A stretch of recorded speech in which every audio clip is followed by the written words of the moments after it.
We're going to get started with the next talk by Rabbi Jonah Winer, who's a friend of mine. Rabbi Jonah Winer currently serves as the director of learning at Shua. He was born and raised in Toronto, and after earning a BA in religious studies at McGill University, he was ordained by Yeshivat Chovevei Torah in New York City.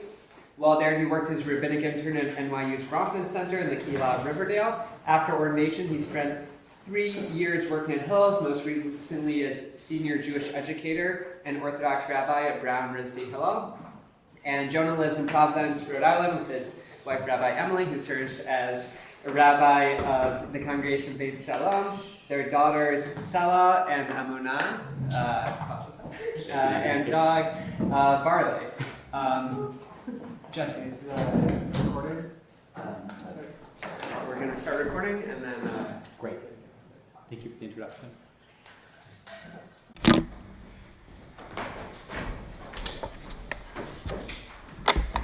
Thank you for the lovely introduction. I really appreciate it, and I'm so glad to be here learning some Torah with all of you. This is so wonderful. And I appreciate the Mazel Tov. Yes, the younger daughter is only 6 weeks old. So it's really, nice to be back in the game of teaching a little Torah after a little break. This is really delightful. I also just want to say that the learning today, I'm just double checking the names, should be in memory of 2 children, Palestinian children who are murdered in the West Bank today. Othman and Mohammed Bani Odeh, who is Neshamot should have an aliyah. I have sort of a complicated question that I'm interested in this moment, and I'm hoping we can be a little dialogical about this. So I'm going to ask questions that are, I don't believe in Socratic questions most of the time, so I'm hoping for real answers to questions that I'm going to ask, and hopefully we can sort of work through some of these things together. I have a question about power, which is that I'm not totally sure what it is. I work at a membership organization that ostensibly we're like building power, we're trying to do something with it. I've talked to a lot of organizers about power. I feel like I've done a lot of thinking about it, and I'm still somewhat befuddled. So I wanted to bring a few sources that set up what my challenge with power is, and a few sources that have, I think, some helpful suggestions, resolutions, ideas to sort of orient us towards some liberatory thinking about it. But I want to situate you all in my discomfort around power, and then hopefully we can build up from the pit I'm going to try and put us into together. Okay. I hope that works. And I'm getting over a little bit of a aforementioned children-induced cold, so apologies if I'm a little quiet. If you can't hear me, feel free to ask me to be louder or slower or any of those things. The first source I have on the source sheet is from the Kuzari. I'll say also it's in English because I don't speak Arabic, the language in which it was written. And the other thing that I'm usually pretty good about, which is purging all of the these and thous from sources which don't need to be there. I don't mess with the translations of things if I don't know what the original says. So I assume one could have made those into yous and stuff like that, but I usually do my best to not mess things up. I'm gonna read the first part and then I'm gonna ask a question about it. So in the Kuzari, there's this imagined king of the Khazars, Al-Khazar, who's considering converting to either Judaism, Christianity, or Islam, and he has a dialogue with each of a representative of each faith. And the rabbi who he dialogues with, the sort of pedagogical conversation that they have is sort of this book, the Kuzari. And there's sort of back and forth. There's lots of questions and answers. It's interesting in a lot of ways. I'm not incredibly expert in it, but I would say this source has been pulled out in my life many times. I think it's a really fascinating one. So at the end of their first of, I think 5, if I remember right, sort of dialogues, towards the end of the first one, there's sort of the first explicit criticism of the other 2 options of Christianity and Islam as options for this king to convert to. The rabbi says, he's either called the rabbi or the chaver in the text, goes back and forth. And again, apologies for the old English that sounds clunky, at least to my ear. The rabbi says, I see thee reproaching us with our degradation and poverty, us being the Jews. But the best of other religions boast of both. Do they not glorify him who said, he who smites thee on the right cheek, turn to him the left also, and he who takes away thy coat, let him have thy shirt also, right? Both of those being from the Gospels. He and his friends and followers, after hundreds of years of contumely flogging and slaying, attained their well-known success, and just in these things they glorify. This is also the history of the founder of Islam and his friends, who eventually prevailed and became powerful. The nations boast of these, but not of these kings whose power and might are great, whose walls are strong, whose chariots are terrible. Yet our relation to Hashem, to God, is closer than if we had reached greatness already on earth. Right? Okay. They talk about how there are wonderful ethical traditions in Islam and Christianity, but they've spent varying amounts of time, depending on the length of the religion, brutally murdering each other and also us, and doing all sorts of horrific oppressions. And then the Khazar king responds with one of only a couple times in the text where he makes a point that the text itself admits there isn't a good response to. He says, that might be so if your humility were voluntary, but it's involuntary. If you had power, you would slay, he says, back to the representative of Judaism, which is both the title this year because I think it's a great line and also it's very funny in its English translation. Before we read his response to it, here's my question. If you had power, you would slay. What is he saying? What is the power he's saying? If you had X, if you had some kind of thing, you would use it to kill people also? Like, what is power in his mind? What is he saying? This is a real question. I'm genuinely curious if anyone has a thought. The power to kill? Right. Amazing. Right. What does power mean? Power is the ability to hurt other people. You Jews are so high and mighty about your ethical tradition too, but you know what? You haven't had the opportunity to hurt people. If you had the opportunity to hurt people, you would be just as bad as everyone else, right? Christianity and Islam, as religious traditions, they're approximately similar. They've just had greater opportunity to harm other people, and so they've harmed other people more. And I love the response because I think it's brilliant in its total non-response nature, and as a rabbi, we love a non-response. He says, oof, you got our weak spot, O king of the Khazars. If the majority of us, as you say, would learn humility towards God and his law from our low station, Providence would not have forced us to bear it for such a long period of time. Oh, it's only because we haven't done whatever the work that we're feeling that we're stuck in this situation. Only the smallest portion thinks thus. The majority may expect a reward because they bear their degradation, partly from necessity, partly of their own free will. Whoever wishes to do so can become the friend and equal of his oppressor by uttering one word, meaning converting, and without any difficulty. Such conduct does not escape the just judge. Okay, there's like a lot packed in there, right? First of all, sadly, a naivete. I'm not even certain if this is true in 1139 when this text was written, but the ease of ability to convert and then no longer be oppressed at all, sadly is not true, but that's the response. I'm totally fascinated by that sort of dialogue. First he says okay, you're right, and also I understand that this is the weakest part of my argument, so I'm going to immediately drop it, which is sort of fascinating that he would include in his own book his own weakest argument and have himself be called out about it. Like there's something brilliant and interesting there that I sort of think is worth putting a pin in, because I think it's worth putting a pin in when people are brilliant. But the other piece is that he says and we could escape, right? He says our sort of material degradation, whatever that is, our inability to harm other people, right? That's actually really kind of a choice. Because if we wanted, we could stop being Jewish, right? He could, apparently with a word, convert to Islam or Christianity. Let's imagine that were totally true for a minute and divorce ourselves from the historical context for just 1 sec and accept its argument. Let's say that were totally the case and one could completely escape anti-Semitism and immediately be totally absorbed into the more powerful dominant culture, right? So he's saying that then being subject to oppression is our choice, and then our real choice is to be subject to oppression, right? To be at the whims of people who can hurt other people, who have power, or to be absorbed into that majority group who, as our friend over here said, right, have therefore the power to hurt and kill other people, right? Those are the choices, though, right, as set up. Either opportunity to hurt people and therefore you will, or oppression by those people, but also not be hurting people, right? That's the dynamic that the Kuzari sort of imagines everyone as being bound in. That's unbelievably depressing to me. I guess I'll just say I don't think that's true about the world, but I think it's very sad to think that that's true about the world, and I don't want to live in that dynamic at all. I will also say that when I look around at the world, I sadly often see that, because of my own, deep connection to Eretz Yisrael and many family members who live there, who I love, and seeing that happen there has been a tragedy and an agony for me. And also in all sorts of other, positions of communal life. So I want to just sort of flag that I don't think this is a universal constant, but boy, does it happen a lot. I think this observes something very true about the universe. I'm going to quote, I often don't quote people who are alive. I feel complicated about doing it in some ways. So I just want to sort of frame, not that Chas v'shalom anyone would do this, but I'll just say before I do this, I'm bringing something as a quote of an example that I strongly disagree with the ideology behind. And I just want to ask people to be my accountability partners in making any disagreements be with the content rather than anything about the individual who I'm about to quote next. Rabbi Daniel Hartman, who runs the Shalom Hartman Institute in Israel, has this quote in an essay he wrote in 2022. That date is important for lots of reasons, but in 2022 about Israel. And he wrote this sort of at the height of the anti-judicial coup protest movement. He wrote this essay in Hartman's journal.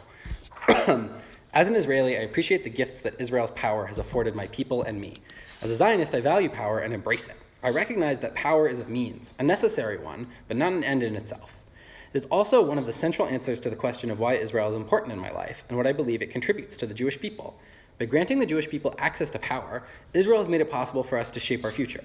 Israel has redeemed us from the indignity of powerlessness, of living off the grace and whim and will of others. As an Israeli, I embrace the fact that I have a voice and the power to support that voice in shaping my life and determining my future.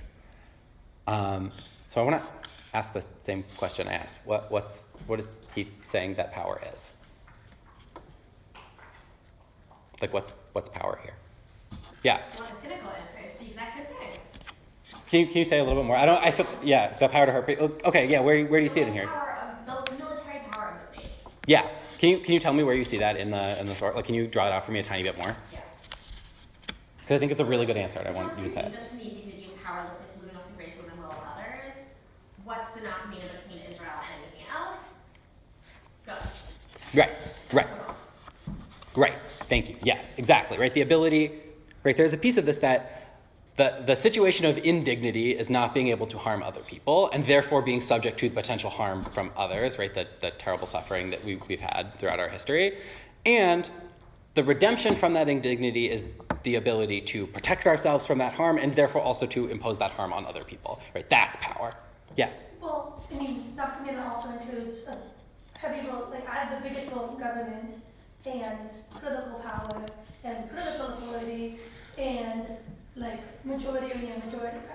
Right. There's like all of these other dimensions of power, right? Which is like when I imagine my previous incarnation of my work that I imagined myself doing before Rabbi became the thing that I do was I worked for I'm Canadian, I worked for a Canadian political party. And the framework that I was in of power that we wanted was we needed to win elections in order to, guarantee a slightly larger share of the vote and gain the balance of power for the Social Democratic Party in Canada. That was like the actual goal, right? No one was talking about, oh, good, like, they might require our votes in Parliament so we can use that ability to hurt anyone. The goal was to build power so that we could make dental care free. Like, that was the point. That was the goal. Please God, we're on the road there. But still, that's power, right? There's all of these other things. I also want to draw out that something you were sort of raising there. He makes this point that I think is very ambiguous, but I'm very interested in. I'm sure if I wrote him an email or something, he could say more about it. But he says, where is the line that I love? About determining our future. Yes. Israel's made it possible for us to shape our future. I'm totally fascinated by what that means in that prior to the advent of Zionism, did we not have that ability to shape our future? Was our future shaped only by others previously? Right? Is power the ability to control like what we do as a community? Yeah. I think related to that, and maybe this is sort of like saying that the Kuzari and Daniel Hartman kind of agree, is that it sounds like the determining the future is because like you will always be victorious over your enemies. Like that's sort of what I'm picking up on, is that like in the first one, like the problem is that like you have enemies that can subdue you. Right. And in the second one, you theoretically don't. And like at least what is alluded to when Al-Khazari responds is that like I think if you empower to slay is sort of like not necessarily you can inflict your violence, but it's like you to protect your edifice of power, you would inflict violence. Right. And so sort of thinking about like how you evaluate the obstacles to your power or like continued power is something I'm thinking about. I think that's super interesting because then we get a split of what power means, right? There's one kind of power that's like the ability to do whatever the things we want to do, right? That's, me saying it's, Torah values that children should get free dental care or whatever it is, right? And there's one kind of power that says, I should have the physical ability to prevent someone from taking our, excellent dental care or whatever it is from our community that's decided that. And like, that's two very different visions of like what power is. Yeah, please. It seems to me that his understanding of power is the ability to be oneself, like power is identity, which is, I think, honestly more cynical reading than saying that nothing's changed in 1,000 years. Can you say more about that, please? If you are not the sovereign, if you are not in the majority, if you are not in power, you're not even yourself. You're fake. I think that to me, first of all, I completely agree with you, and I think that's somewhat the idea that's underlying the redeemed us from the indignity piece that he's sort of talking about here. That the prior indignity is the inability to sort of like be our most full authentic selves, and therefore the ability, right, the sovereignty, the monopoly of violence, the whatever the things you need to create that community, right, that's the thing. And so, right, if one reads many an early Zionist writer, right, you see there's this whole idea of like the new Jew and Eretz Yisrael, all that stuff, I think binds up fundamentally in this idea, or the last Jew, the first Hebrew, right? If you Google it, you'll get lots of interesting things. But like this idea of like our most authentic identity, it requires the ability to do more physical violence than anyone else in the same space as us to keep ourselves safe. To therefore be whatever we're going to be. Yes. I'm finding it very interesting that he doesn't actually articulate any enemies here. Mm-hmm. He I think borrowing from you, Jesse, that he's talking about self-determination in this classical Western self-determination is great, and we just need an army to protect our self-determination. But like, protect it from what? There could be any threat, there could be no threat, there could be an amorphous something. But it's really just self-determination.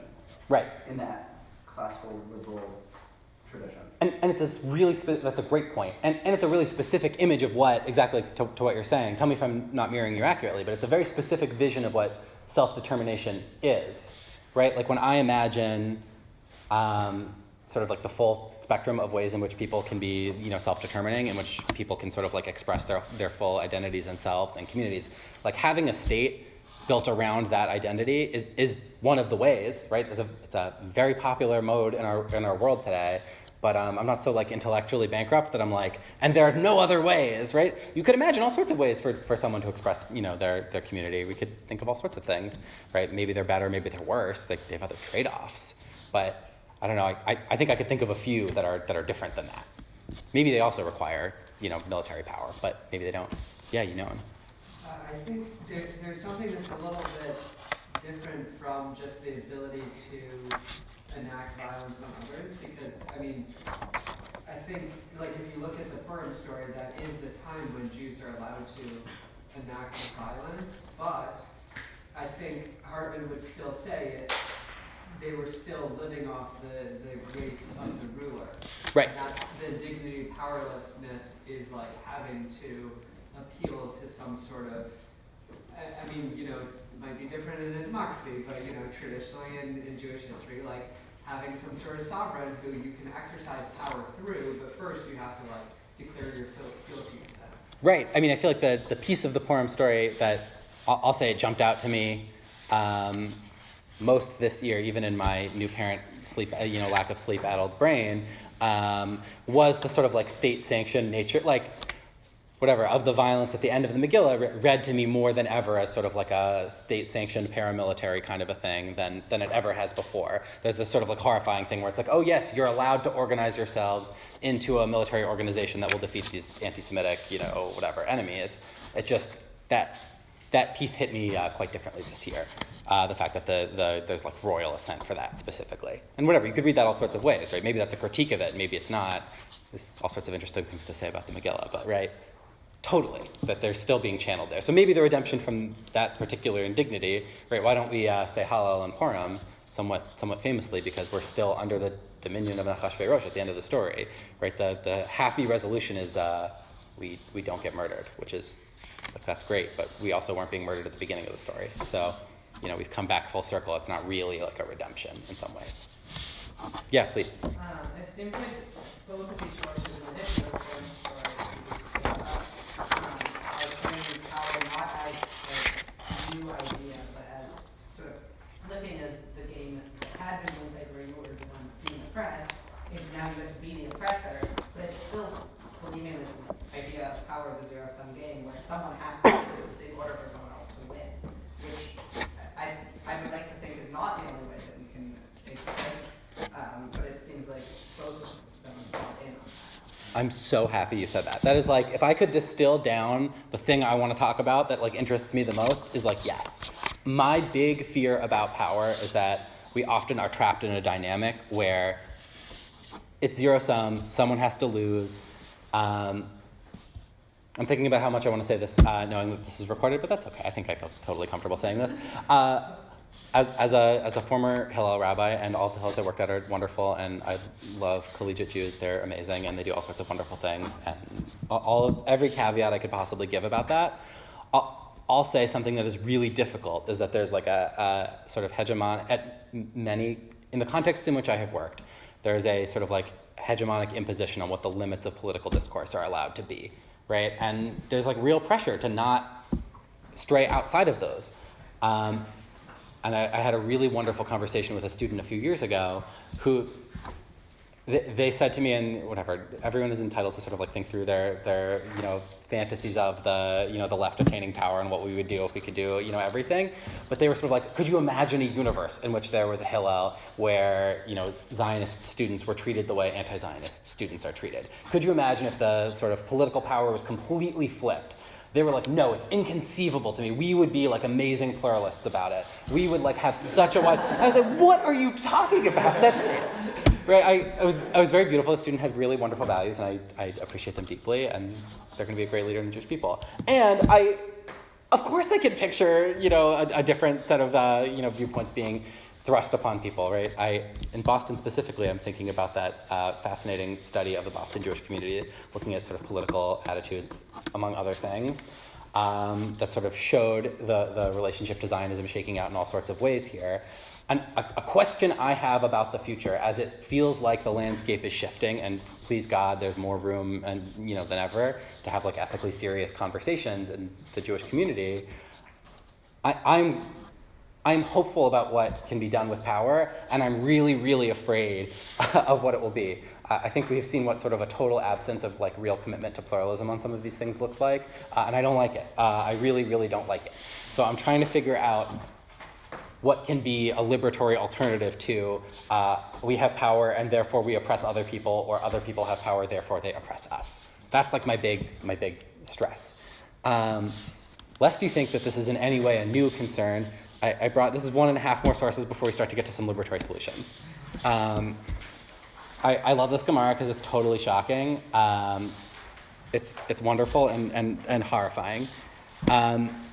There's like a ton of interesting, if anyone's like fascinated by this, I'm happy to send a couple articles about it because it's contextually, like, there's so much to it that's amazing. But basically the very short version of the context one needs is that there is an intense fight that sort of rests on very fundamental principles about like what halacha is trying to do in the universe between Shammai and Hillel. And there is this shock of a moment where Shammai find themselves in the majority for the first time ever. Not in like we can extract a compromise majority, in like a real majority. Like they have more guys than Hillel for a vote, and like they're gonna win. And like what do they do with that ability? So that's the sort of like broad context for this in the Bavli. Shammai basically says, if you keep pushing on me, trying to get me to compromise, I'll go further. I'll entrench my position sort of more strongly than I did before. The specifics are not so important to this unless you really want to get into it, so I'm going to put parentheses around it, but it's extremely worth getting into it because every commentator like pulls out all these fascinating threads and reads the story very, very differently in sort of beautiful ways. Then they go and they stick a sword in the Beit Shammai, put a sword at the entrance to the Beit Midrash, and they say, if you want to come in, you can come in. If you want to leave, you can't leave. We will, presumably, by putting a sword there, we'll kill you, right? Like that's it. We are using the system in this way. Then this is the piece that sort of like gets to me. V'oto Hillel, Kafuf Yoshev Lifnei Shammai. Hillel was like bowed over low in front of Shammai. He was bowed over in front of him like one of his students. Like their sort of like relationship was fundamentally altered. There's like this like performance of dominance that happens. This was as difficult for the Jewish people as the day that the golden calf was built. And they decreed, right? Shammai and Hillel made a bunch of decrees. The vote goes forward. Shammai wins on 18 things that are interesting but not important to get into in this moment. And they make these decrees. And the way that the Torah worked at that moment and halacha worked then was, all right, they were voted on, that's it, it's done. These are halachot. These 18 things have become halacha. And nobody accepts it. It doesn't do anything until the students of Shammai and Hillel both also sort of decree, all right, these decrees are valid. And then the people accept those decrees. And I want to give one more half source from the Yerushalmi here, which is even more shocking. It doesn't say they put a sword in the Beit Midrash. It says the students of Shammai, the voting takes place in an attic for interesting reasons, but the students of Shammai are downstairs and they kill enough students of Hillel to guarantee a continued majority and to stop them from going up to where the voting is taking place, to continue guaranteeing Shammai their majority, to like get through as many agenda items as possible until they can't guarantee that anymore.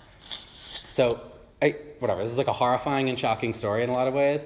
Also, it's like really good because like half of the commentators, we don't have so many commentators in the Yerushalmi in general, but many of the commentators who we do have immediately say this is metaphorical. They weren't literally killing them, right? There's no way, but I don't know. Anyone who has better Aramaic than me is welcome to take a look at it. It says they're killing them. So we can do with that as you like.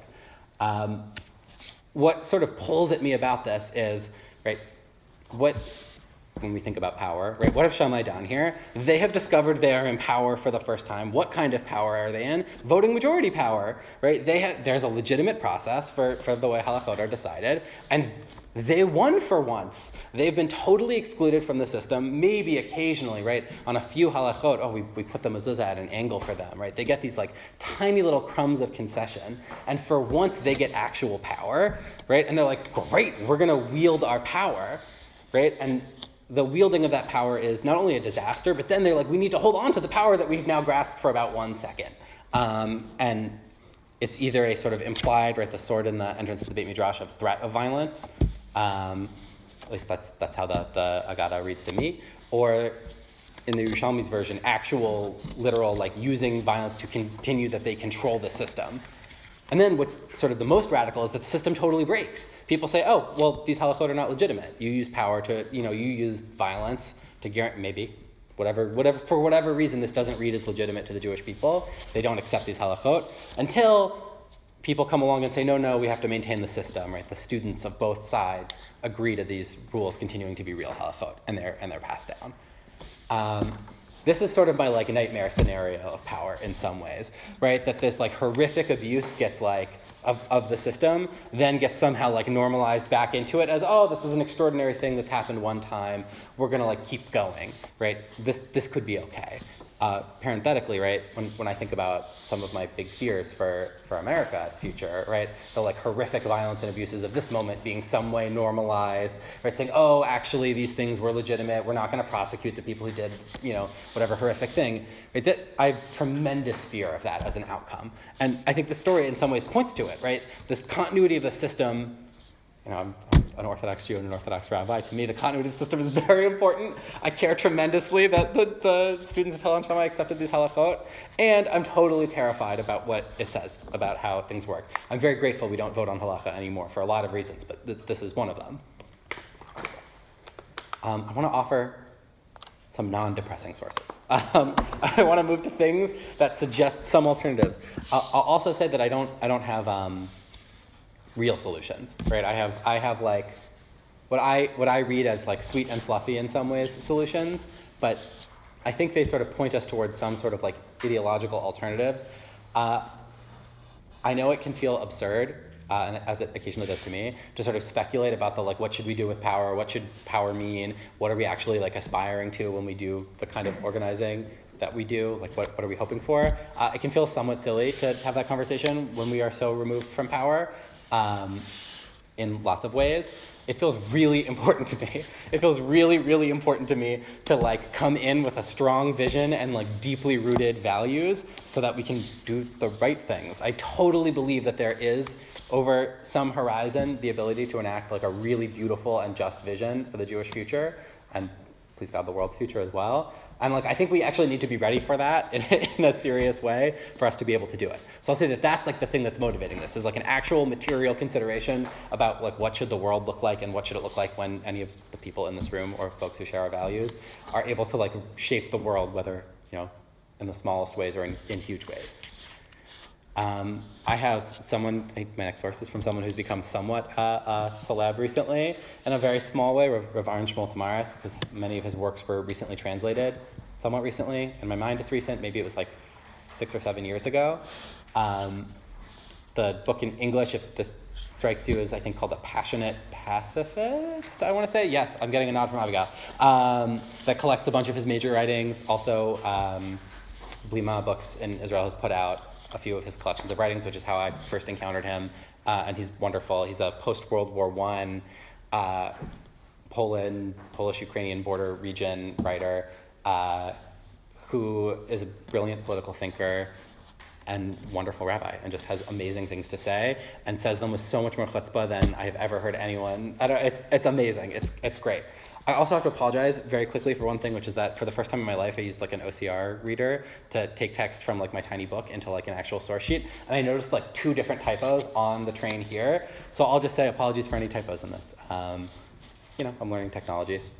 I'm gonna live mostly in the English for this one because it's long and also the translation is good, and another translation is good because I did it, so I feel pretty good about it. If you quibble about it, I'm totally open to that. I'm not a master translator, and I would always love to improve this because I see myself using this source a few more times. The essay this is from is unbelievable. It's really interesting.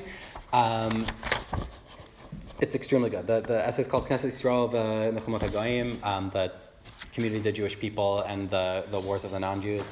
It's about his responses to World War I and the way in which he thinks it discredits all political violence forever. And he feels that this is sort of the dawning of the Messianic age, where everyone in the world will have seen how horrible and destructive war is, which, you know, what are you going to do? He saw it. That's beautiful. That's really wonderful that he had that insight. Hopefully more people soon.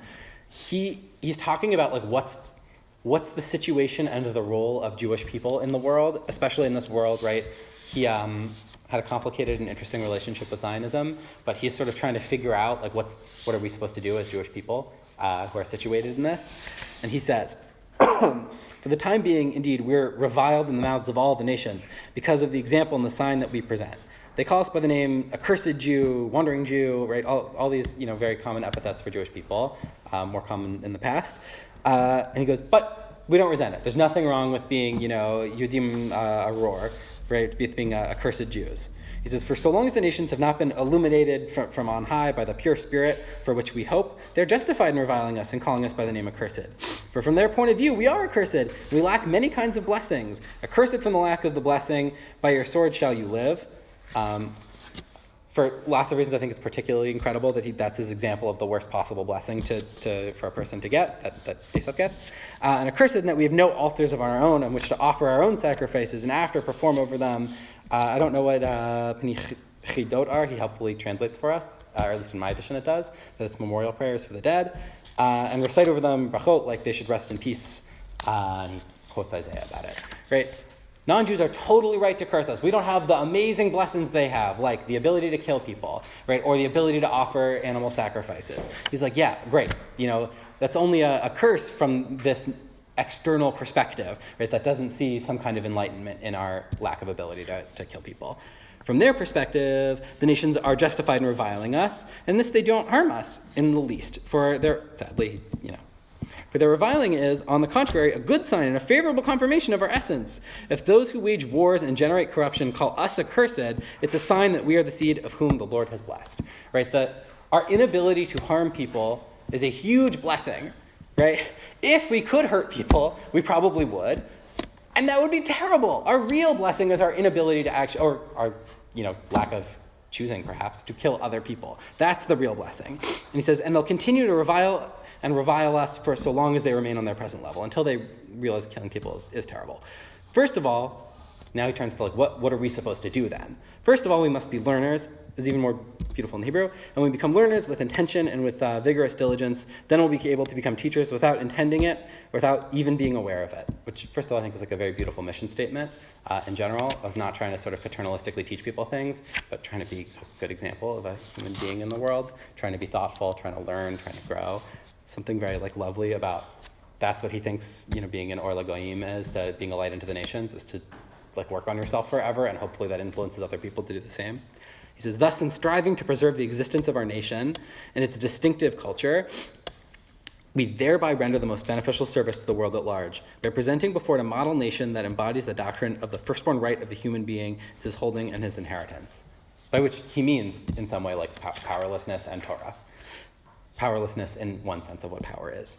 To maintain and to guard with the utmost vigilance the existence of our nation in exile, the existence of the model nation, is therefore the universal mission that we have in the diaspora. It was not in order to spread the parchment-written Torah that we went out into exile and were scattered among the nations, but rather in order to cultivate and sustain before the world diasporic Jewish nation, a living interpretation of the Torah. There will be no future and no hope for the Torah of Israel unless there exists in the world a Jewish nation in exile. And I'll say he goes further than this in a really interesting way. I said he has a complicated relationship to Zionism. He shows up at the fourth Zionist Congress, I want to say, maybe third, I can never remember off the top of my head, and then leaves in disgust over some things, then he shows up at the next one. He has this, he corresponds with everyone, like all the people in this milieu, they're all yelling at each other over letters and in these journals all the time that many of them are participating in. He has this very complicated relationship. He feels very comfortable with Jews living in Eretz Yisrael, and he feels that is in no way a contradiction to exile. He's a wonderful, just parenthetically, he has, I think, one of the most concise and beautiful descriptions of exile in the same essay. It's chapter 7 or 8.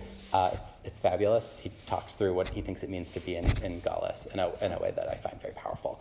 But it's not about where you are physically located, to say the least. What I want to ask about this source is, okay, this isn't maybe the same as the sort of zero-sum power to hurt and therefore you will, or lack of that and therefore oppressed zero-sum thinking. But what's power for Rav Aaron Shmuel Tamaris, at least from the source? I know it's a long one. I'm sorry for giving like a humongous chunk of text.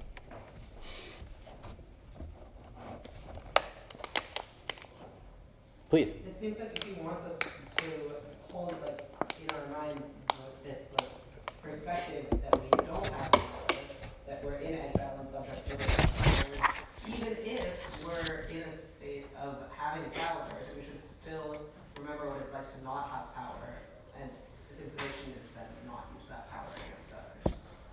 Right, that there should always be some kind of, and please tell me if I'm not mirroring this well, right? Like there should always be some kind of like exile consciousness or something there. But that's the, like you have to remember what it is to be without the ability to hurt people all the time. And then the actual ability to harm people or not is somewhat immaterial. Which is terrorized. Yeah, right, totally, right. The Torah says, he's saying it because the Torah says it. Totally. The other thing I would say is that I think he has this very subtle, but to me quite powerful notion of okay, maybe I'm saying power too many times, it's really infiltrated the vocabulary, but this notion of like what is our ability to like have power, to enact our vision, right, to be ourselves, maybe to come back to the conversation we were having earlier, right? He seems to think that like what's actually powerful is like we should learn Torah, we should be good people, we should like be learners forever, not try and make other people be like us, but try and be really great people who people are like, wow, like there's something special going on there and I have an influence.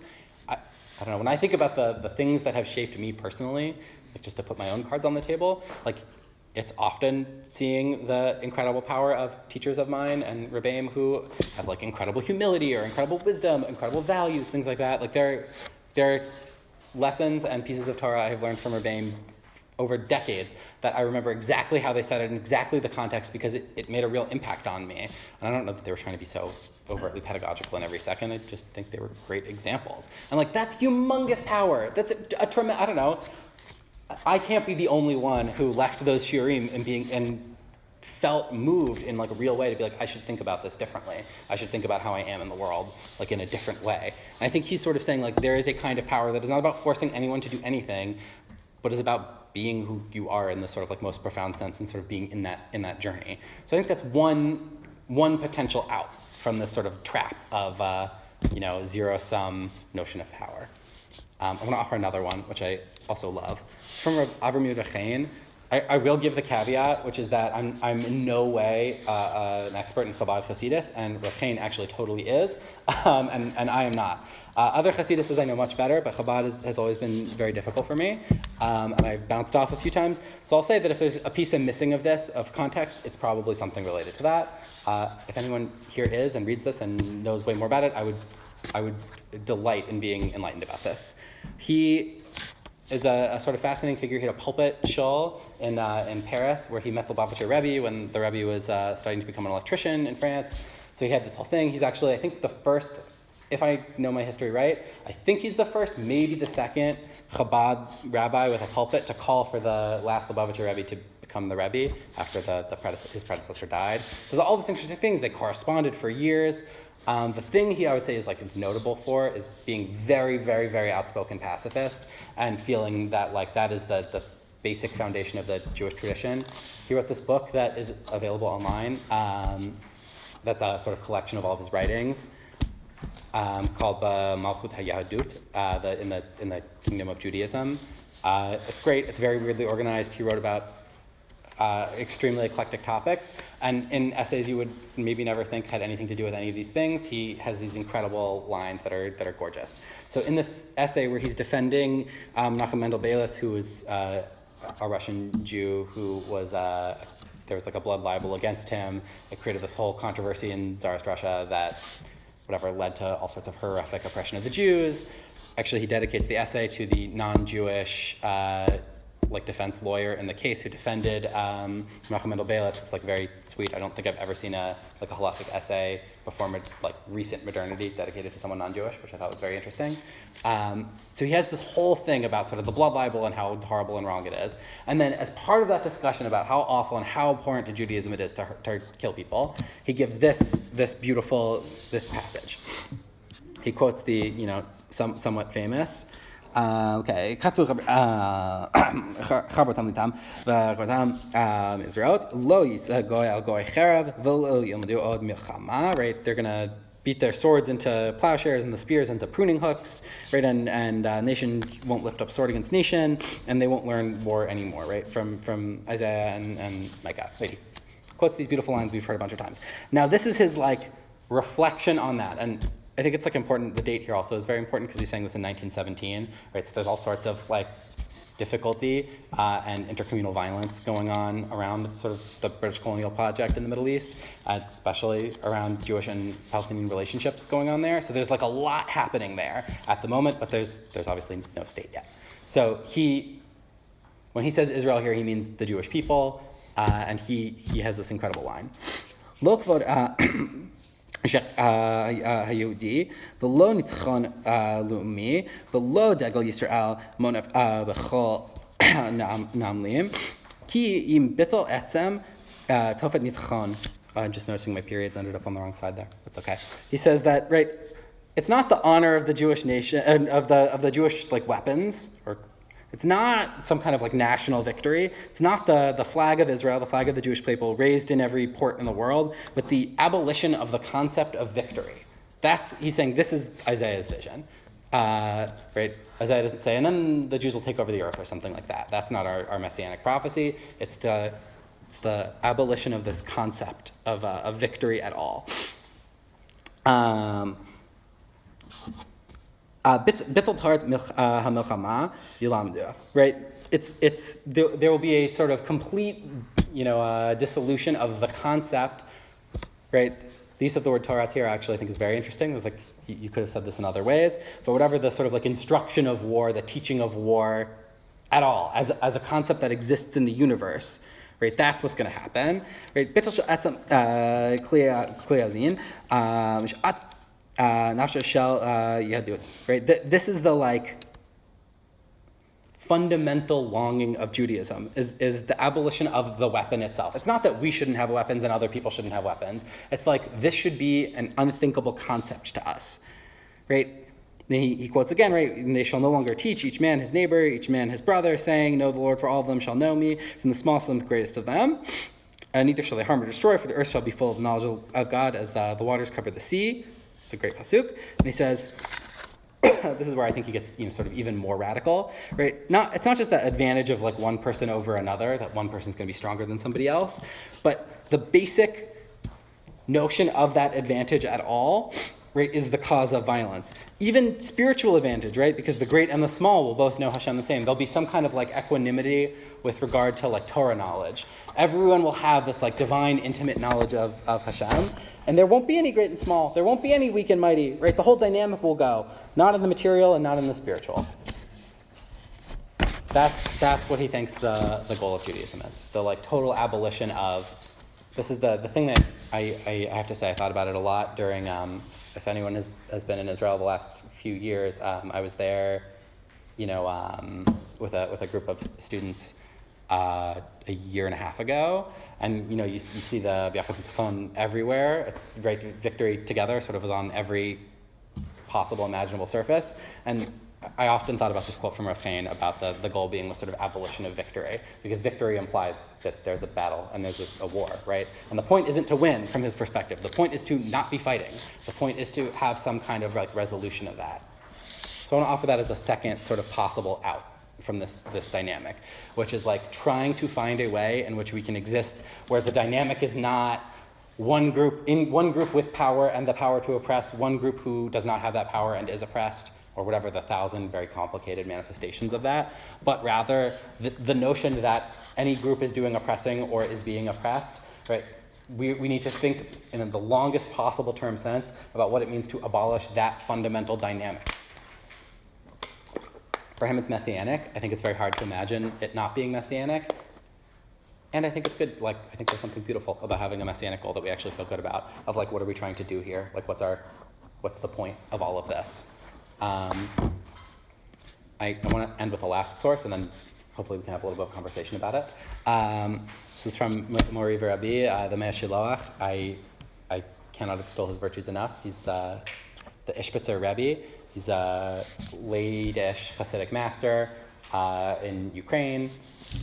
He's the greatest. I love him so much. He's so wonderful. And has incredible insights, very off the wall. People overquote 2 or 3 of his things where sounds like he's a determinist, which he probably is, and underquote the 99% of his Torah that's just about other stuff and is incredible. So this is his only comment on Rosh Hashanah Tefillah. There are a few places where there's a rich area of Torah, and he has one little thing to say. He makes one comment on the entire book of Yonah. He makes 2 comments on Esther, but they're both very short. He has these very tiny things, and I think they're often incredible. So this is his comment on Rosh Hashanah Tefillah, and I feel very inspired by it. Also very relevant for our current era. So he quotes the line, right? Right?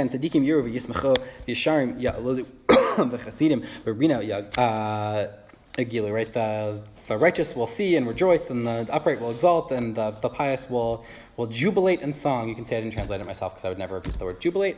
Will jubilate in song, etc. Right? And we're going to have this thing be accomplished that we explicitly pray for on Yom Kippur. We're going to abolish or Hashem will abolish the Moshe Zidon is sort of hard to translate nicely, but usually we say the rule of wickedness or evil. Hu Hashem Elokeinu levad al kol Mashiach. Right? So Hashem is going to be the only one who's going to reign over the universe. We're going to get rid of all the bad stuff. Okay, now here's his real thing that he has to say about it.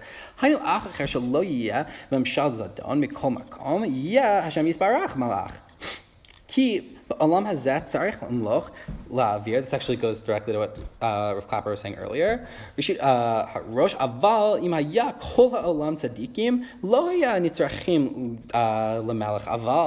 Malchut Hashem Yitbarach af acharei kikalot kol levado imloch no ra.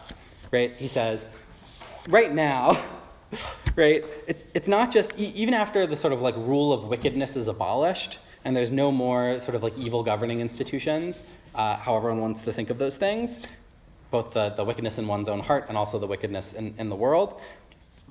nevertheless, despite that, Hashem is still going to be the king, right? There's some model of kingship that is like outside of whatever this paradigm is. And he says, in this world, we need a king. In Olam Hazeh, right now, before Olam Haba, we need a king in order to get rid of the wickedness of the wicked, right? There has to be some kind of authority structure in his mind to provide some kind of taming impulse to the world, to guide us to good, whatever one thinks a good monarch could possibly do. Or any governing institution, I would say. Any kind of rulership, I think, is what he's pointing towards. But if everyone were righteous, which is what he imagines the Messianic era being, right, where we're all our best, most holy, most connected versions of ourselves, right, then we wouldn't need a king, because the point of the king is to sort of restrain those evil impulses and to create a structure for us to be in. And yet somehow there's still the kingship of Hashem alone. Even after everything has come to completion, everyone is this like redeemed version of themselves and is our most authentic and best selves. There's still a concept of kingship for God and God alone. And God alone will reign in awe. What I find so moving about it is that he can imagine, even if it's only sort of projected into a messianic future, there is a dynamic of Hashem having some kind of power that has nothing to do with making anybody do anything, right? Everyone's going to do all the right things. Somewhat famously or infamously, the Ishbitzer Rebbe's vision of the messianic era is this world right now, and everyone just does what's intuitive to them. But the thing that they do intuitively happens to be the will of God, because we've cultivated ourselves so perfectly. He's a very interesting and deep thinker. And I think this is sort of a third option that I think is sort of powerful. He has this, I don't know exactly what it is, but there is this model of power, and it's the model of power that Hashem has, which is some kind of rule that is unrelated to coercing people into not being bad, or coercing people into not doing the things you don't want them to do. There's a relationship. There's something. Whatever our relationship is to God. When we say, in Lanu Malach El Adon, Malach Malchem Lachim, right? We don't have any king except the supreme, King of Kings. I have a king currently as a Canadian, right? It's not like he's saying it's not like that king. It's not, the relationship is fundamentally different than that king. Not that that king is preventing anyone from doing anything particularly evil, but whatever. His representatives, His Majesty's government is doing all sorts of things. Also maybe not preventing so much evil, but whatever. All that to say, he's saying that the dynamic relationship between a Jewish person and our real king, our true king, Hashem, that is the model for what some kind of liberatory vision of power could be. And that doesn't have to go away. There's nothing wrong, there's nothing, temporary, there's nothing, problematic about that. He sort of waxes poetic about all the problematics of kingship in other places. And he's like very acutely aware of all the ways that can go awry and be sort of negative. And yet, the sort of messianic ideal of it is something that totally transcends that sort of limited notion of king is about hurting whoever you consider the bad guys to be and protecting whoever you consider the good guys to be. Hashem has something better than that. And I'll say I don't know exactly what it is, but I'm very inspired to spend some time thinking about that from this source. It leaves me sort of with when I think about the metaphor of Hashem as king, what am I thinking about that? What am I trying to understand from that? And what can that teach me about what I want when I try and have political power and try and build power for things that I think are important, right? And how to instantiate that in a real way. So yeah, please. Well, first is the question if you're moving to talking about all three sources. Yeah. This is the move to all three sources. If there's something specifically about Dafka, just this one, happy to stay on it for a second. So the question, come back to me if you have a question about that. Okay, great. Yeah, Yeah, I was wondering if you talked about how the Yeshivat talks about kingship in other places, but how deliberate do you think the language of a king is? He's living after, the American and Russian French revolutions, and is clearly aware that there's an alternative to government to king.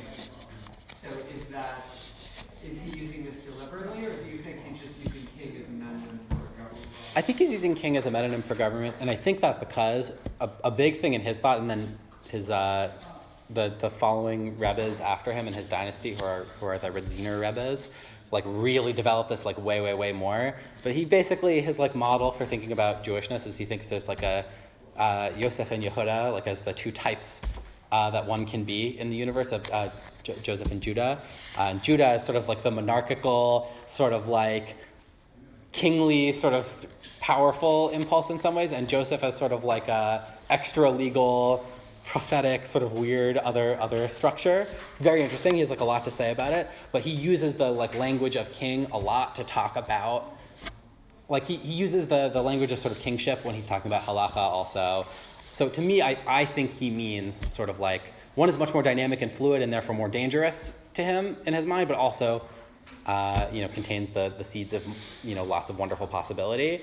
And kingship is the much more stable, structured thing that has potential for horror and potential for good also, but it's both of those are more limited because they're more structured. So I think that's how he usually uses it when he talks about these ideas in Shelah.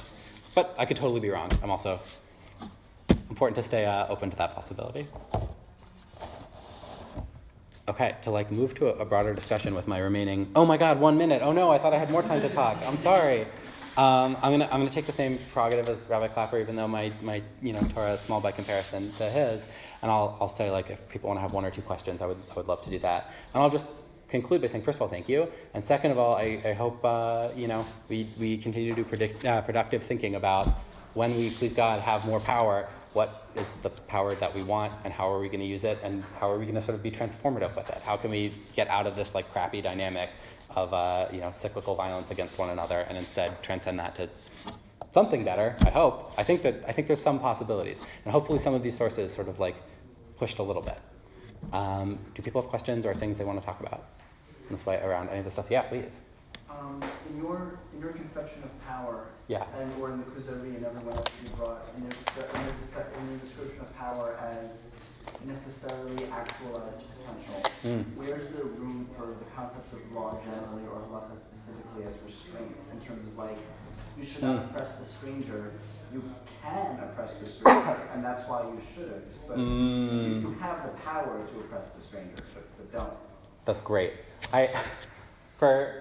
For numerous reasons, I've spent a bunch of time with mesorah the last like year and a half working on these things, and I think that there is like a real current of that, of power as like unactualized, that you could hurt somebody else and you don't. I think that to me, I'll say, being subject to someone else in that way is similarly scary. Of so-and-so, like when I think about, for example, Rabbi Clapper brought this up, I think, in a useful way around school prayer, right? If the American government could legislate a prayer to the Christian God in public schools, right, but they choose not to out of their compassion or because it's not so popular, right, or because they're good people and they don't want to do that to somebody else, right, but that remains on the table as a legal possibility, to me, I actually still feel oppressed by that. Like, that's not good enough. I feel I apologize for the violent metaphor, but like, putting the gun on the table in front of me and saying, but I'm a good person, so I wouldn't shoot you, that's actually not constructive to me. I want out of the whole fundamental dynamic. But you pushed me to think in a useful way. I feel like the next version of the shiur, I have to have more on that. That's really great. Thank you. I'm sorry that wasn't a great answer, but it was a new thought for me, so I have to think of it. Yeah, if you got it. I have a question, only if nobody else has a question, because I'm about to talk for like a while. No, I want to hear your question. I'm sure it's very smart. Kind of relatedly, I'm really interested in like my encounters with especially Rotaranas, and I haven't met the other guys so much. It's very interesting that they're drawn like from Tanakh and from Davening. And this might be like a Hasidus thing that I'm not holding entirely. Yeah. But like you brought us the only Gemara that's in your sources. Like, and I'm interested in like what you think of like what sources they're using and why didn't you like not draw it from the more legal parts of Torah? That's a great About, question. like, power and dominion and like what it means to be trans. First of all, that's a great question. It's interesting. Rav Chaim, right, who's the Chabad Chassid, in his I find him a little more circuitous. Rav Shmuel Maris gets to the point a little bit faster, but Rav Chaim has a huge amount. His first essay in his book is literally going through like cases in which the death penalty could be applied and using that as like a test case for the way in which he thinks there's no conceivable situation in which Judaism condones taking anybody's life ever, which is a wild thing to assert. If you've spent any time with the Gemara around it, it's just that's not the obvious. I don't know. He certainly knows more Torah than me, but that's not I would not say that that's the obvious takeaway from spending any time in Masechtas Sanhedrin. So if you want to read what I imagine to be an extremely compelling 50-something pages, I'm happy to send you a PDF of it. It's also on Atzar Chachma. It's literally the first essay. It's the one right before actually this essay. Judaism and Blood is the second one in the first volume. I got through maybe 20 pages of it. It's a little pill for me, but he spends a lot of time there. Regarding Shmuel Tamaris, I don't. It's so funny that it didn't even occur to me. I feel like I'm, to put some of my own self on the table here, I'll say, like when I spend time learning for my own joy and not for work and not for some other external factor, it's all Kabbalah and Hasidus. So there's not a lot of Gemara except when being read extremely allegorically and briefly.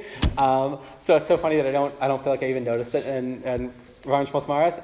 And as you say it, I'm like sort of thinking through the 5 or 6 essays of his that I've spent real time with, and he doesn't spend very much time on Gemara. That's like so interesting. I'm going to be more attuned to that question in the future because that's very interesting. Thank you for that, Abigail. Yeah, last question, please. Sure. I think it, like, at least to me, I don't really understand what Tamaris is actually like concretely saying. It like kind of makes sense. Saying is saying something messianic. There's sort of like this like end of like war as domination. You have the mesorah saying that like, oh no, you're gonna have like the supernal king, and like you're gonna be shaped by like what the supernal king like sort of wants. But like there isn't. What is the ikar of like what Tamaris is saying? It just kind of sounds like that like you'll be a exiled nation and cultural continuity as an exiled nation, self-contained Jewish situation. Yeah, I would say to my at least understanding, when he sort of maps out his own political vision, so I'll say something that's also interesting about him is that he's like, he reads everybody. He's quoting, not only Torah sources, but he goes on at length about how much he loves Kropotkin. Like he has stuff to say. He calls him a neshama tahora. Like he has all these interesting things to say about anarchism. He reads to me sort of and he actually, at the very beginning of this piece, he goes on at length about why he feels the First International failed to prevent World War I, and it discredits communism to him, and he has like all this stuff to say. It's very weird to read in like rabbinic Hebrew. It profoundly threw me off. I had to like keep looking up words and being like, oh, it's the name of a Russian anarchist thinker I've never heard of. Oh, I have to ask a Gaspar friend to tell me about. So I'll say his vision is he thinks everyone should have a structure like this. What he wants people to learn from the Jewish people is to not have some kind of state telling you what to do. You should be doing some kind of, like mutual aid-based, like cooperation with one another. And when he thinks, like he says, when knowledge of the Hashem will fill the world like the sea fills the seabed, right? And he also quotes a favorite midrash of mine, which I really adore, where it says, right, when it talks about Hashem's presence filling the Mishkan, recently in our Torah reading, he says that it's like when a cave by the seabed is full of seawater, the sea isn't any less empty, right? It's just the cave by the seabed is full at high tide, which is I find very beautiful. He's like, that's what it's going to be like in the Messianic era, that everyone will have what they need because we're all going to sort of contribute, and because there's so much, abundance, he hasn't quite used that language, but like, then it'll all be okay because we're all going to sort of like be in this mutually loving, sort of vision of a anarchist collective. I don't know. It's hard to talk through because I know the Torah. I don't know the political thought nearly as much. But he knows both the Torah and the political thought much better than me, and articulates sort of like a somewhat clear vision of it. But if you want to really get into the tachlis, there's a book called No Masters But God by Chaim Rothman about anarchism and Orthodox thinkers, and both of them appear in it. Although whatever, it's I tried to read it. Oh, okay, good. So I got a friend to get it in the Harvard Library, and it's a fortune. It's true. It's hard. It's hard, but I'll say that I found the Rav Aaron Shmuel Tamaris chapter more readable than other chapters, and Chaim Rothman actually knows about anarchism in a way that I feel I don't, but a humble rabbi, That's also a great question. Thank you all so much. This is a real pleasure to learn together. Thank you again to and everyone from Halachic Left for making this happen. I really appreciate all of you. I'm sorry for stealing your break.